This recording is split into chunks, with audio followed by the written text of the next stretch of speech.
Chad, what country did you regret going to and why? Wow. I can't say there's any country that I've hated or regretted, but the one that really kind of got under my skin was Eastern Europe, Romania, that area, Poland, some in there. It just kind of got weird for me. Okay. And it was probably because of the spiritual environment that's there. I don't really like the whole communism, even the carryover from that period ending. That was the only place, but still I would go back if somebody asked me to go. Have you ever been to Transylvania? We wanted to go there, but the guy I was with did give me a mug from Transylvania with Dracula's face on it. So that's the closest I've gotten. I dream of being a missionary, Chad, but I do not know how or where God wants to use me. I have sought his guidance, but I have not had an answer. What can I do? What you can do is make a decision. What you can do is decide, number one, that God has told you go into all the world.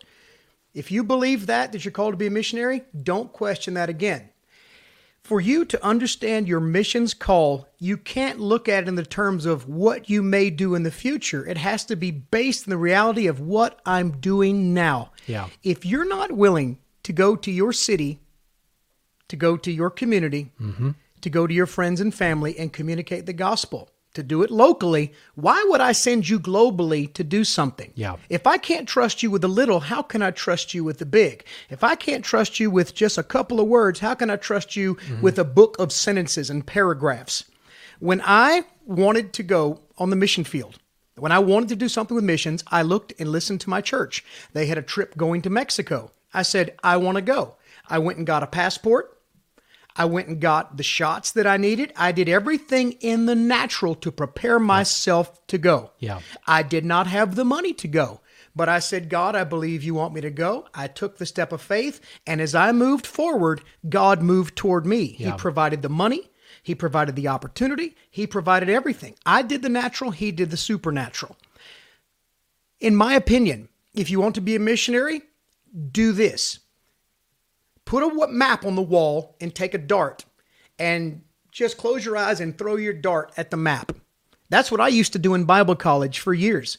I would throw darts at a map and say, God, give me the world. God, send me into the world. God, this is when I was doing nothing, working as a waiter. I wasn't even in full-time ministry. I would go home and throw darts at a map and say, God, give me the world, give me the world, give me the world. And he's proven himself. If you want to go somewhere, first go to your community. Jesus said, go into the world and preach the gospel in Jerusalem, Judea, Samaria, and to the uttermost parts of the world. We start off small and then we grow. If you have an opportunity to go on a missions trip, go. Well, I don't want to go to that country. Oh, please. Just go and let it begin from there. It's a pretty simple process, but it's terrifying. Yeah. See, and God's not asking you to move overseas right now. Maybe God's not asking this person I want you to sell everything and go live in India.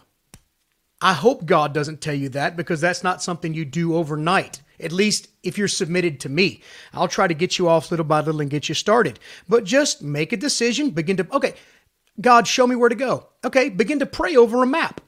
Begin to speak over Africa, over India, over Estados Unidos, over Brazil, over China, and then let that stirring, asking God to give you a passion, show me, he will. But don't just passively sit back and go, God, I want to be a missionary. Tell me where to go. Go seek it out in prayer. Yeah. Go seek it out in prayer. When you seek me, you'll find me. And that's what I did. It's two illustrations that I have to that. Yes. One is if you look at a car. Yep. A car is much easier to switch directions from north to south if it's moving.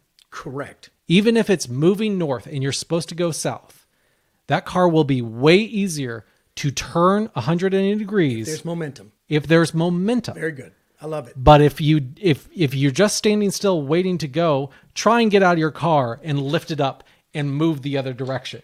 Never going to happen. It's never going to happen. So, and it goes into my second point is we've both been to Israel a number of times. Yep. In Israel, right outside of Jerusalem, is this incredible hospital. It's one of the most prolific hospitals in the entire world called Hadassah Hospital.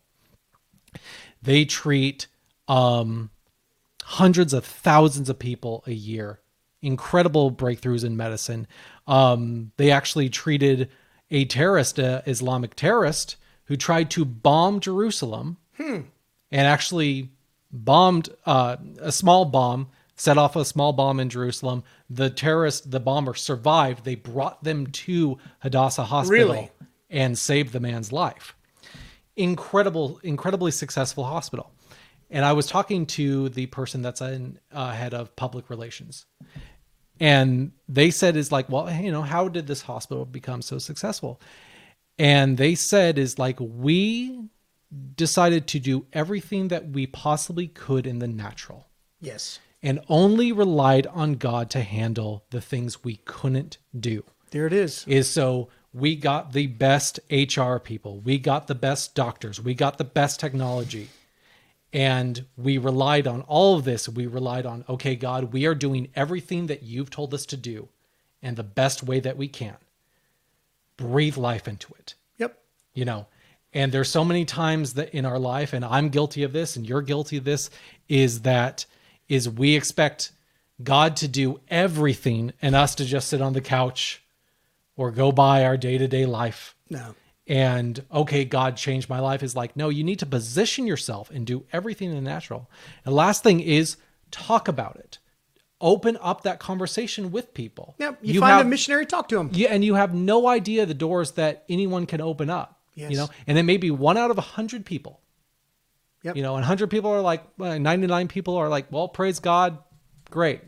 But there might be that one person that's equally praying is God, please send me a young person who wants, has a heart for We missions. line ourselves up with God's will, and then God lines us up with the people who are on the other side praying and puts us together. I've seen it do it 100 times. But you have to step out. You have to step out. And do what you can. Yep. And let God do the And supernatural. let God do the Paul, the other thing I would suggest is this. Years ago, when missionaries would come to the church, before I had gone anywhere, when a missionary would come to the church and they would take an offering for the missionary, I would always give. And I'd say, God, this is a seed I'm sowing into this ministry, believing that I'm going to reap a harvest in my ministry, because you sow where you want to reap. Yes. I sowed into missions and I was reaping the world, and it worked.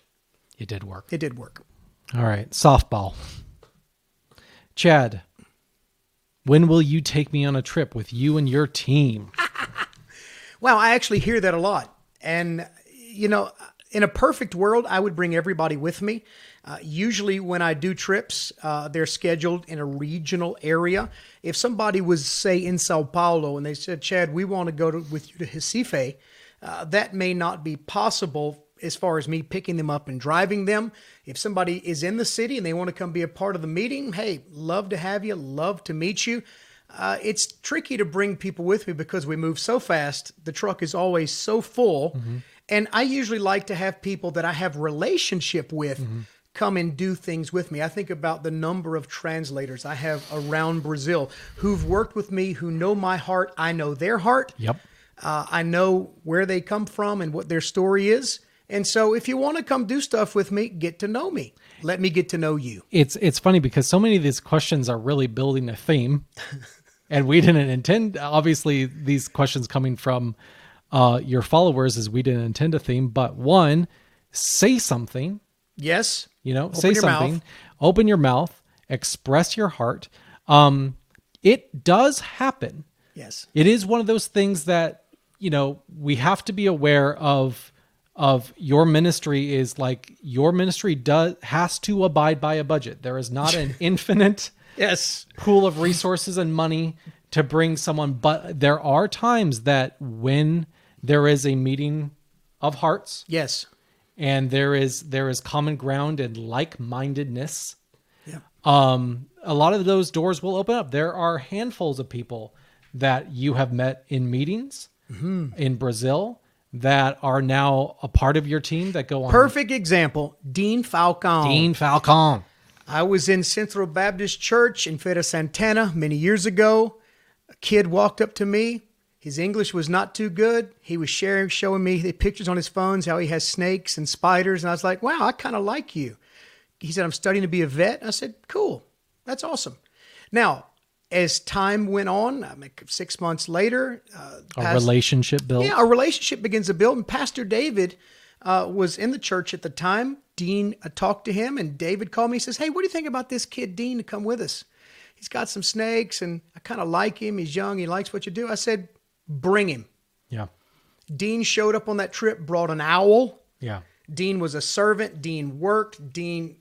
And over the years, I've built a relationship with this kid. He's like my son. Mm-hmm. We talk, and He calls you dad. Yeah, he calls me daddy. Bye. I call him Filio. And so his English has blossomed. Mm-hmm. He spends so much time with me, and so much time. His English has improved. It's unbelievable. He could translate for me if I was in a jam, if I didn't have anybody. He translated for you on your last Brazil trip. David was occupied. Yep. This was real quick. This was only like 30 minutes. I remember. And he was taking pictures for you. Yep. So what I would say from someone who's more of a numbers standpoint is it has to make sense. Yes. It can't be, if someone's a part of the team, it's not necessarily only an outreach. Correct. That's what the meetings are for.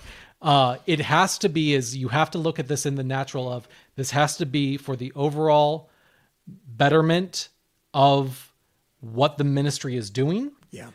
Be a part of what the ministry is doing, understand what this ministry does, and figure out how you can add and enhance this ministry. And it's definitely a possibility. Everything's possible. Yeah. To those who believe.